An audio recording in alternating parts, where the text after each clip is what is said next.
The girl worked tirelessly drawing. Her hands ached, her body was exhausted. Still, she sat in defiance and looked at the camera, which I'm not doing, but the piece was simple. I still put my heart and soul into pushing myself. I want to say this took a few hours. Some artists could do this in like an hour, and it took me at least 4. I like taking my time mostly because I always feel rushed to do gestural drawings in school.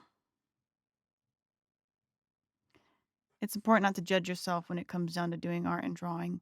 This is something that I struggle with, and it's constant. The amount of work that I put into this didn't feel worth it in the end.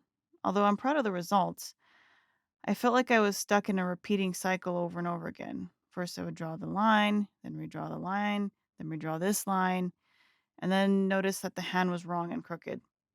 I'm taking a course on Udemy on art, and one of the things my instructor talks about is fear in art. I used to think this concept absurd, but over time, I didn't feel so silly. I realized I was afraid. I wanted my art to be perfect. I wanted to have sketchbooks that looked like Picasso or Michelangelo's journals. I wanted my art to look the way those art stacks on DeviantArt look like when you're scrolling and you see who got featured for the day. I used to obsess over my art, not looking anime enough, not looking fresh enough, not being perfect.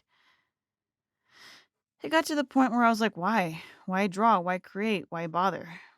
I started drawing my gestural in my art sketchbooks purely for getting the grade. It seemed that I was imperfect, unrefined, that my teachers would comment. I was like really into Five Nights at Freddy's when I started college. I went through a phase of drawing the characters all the time. And at the time, my art teacher said I could draw anything, so I did. And they were not pleased with the results. I think it bothered them that I would spend so much time drawing creepy animatronics. You might be thinking, why am I mentioning these things? You're not drawing Five Nights at Freddy's right now? Well, this is where the criticism spread because my teachers and peers seemed to think I was weird for drawing a demented serial killer bear. It started affecting my other work.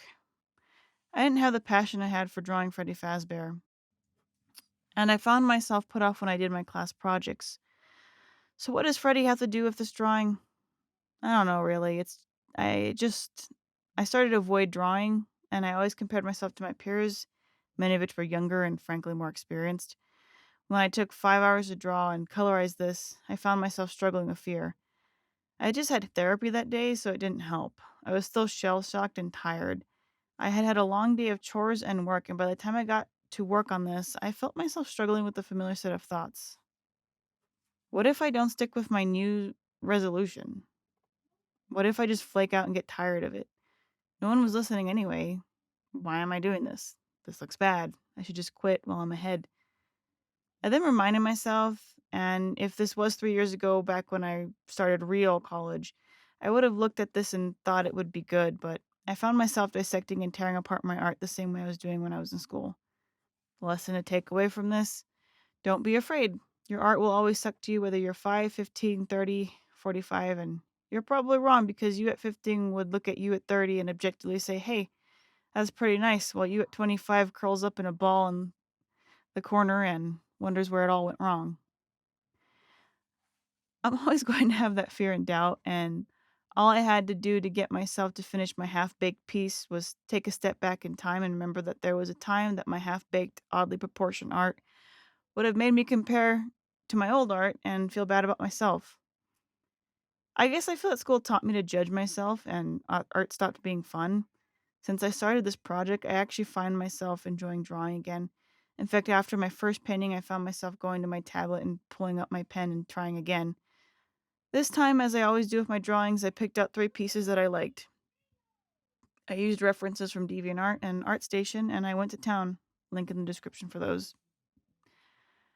I guess part of my mission in this is to lose my fear and not to think too much about what I'm creating. I want to thank you for listening, even if no one ever watches this video. And I'm just talking into a void. This was fun. I hope you're having a good time, and thanks for watching week 2 in my art journey. I hope to see you next week. These are all the places where you can find me and my art hanging out.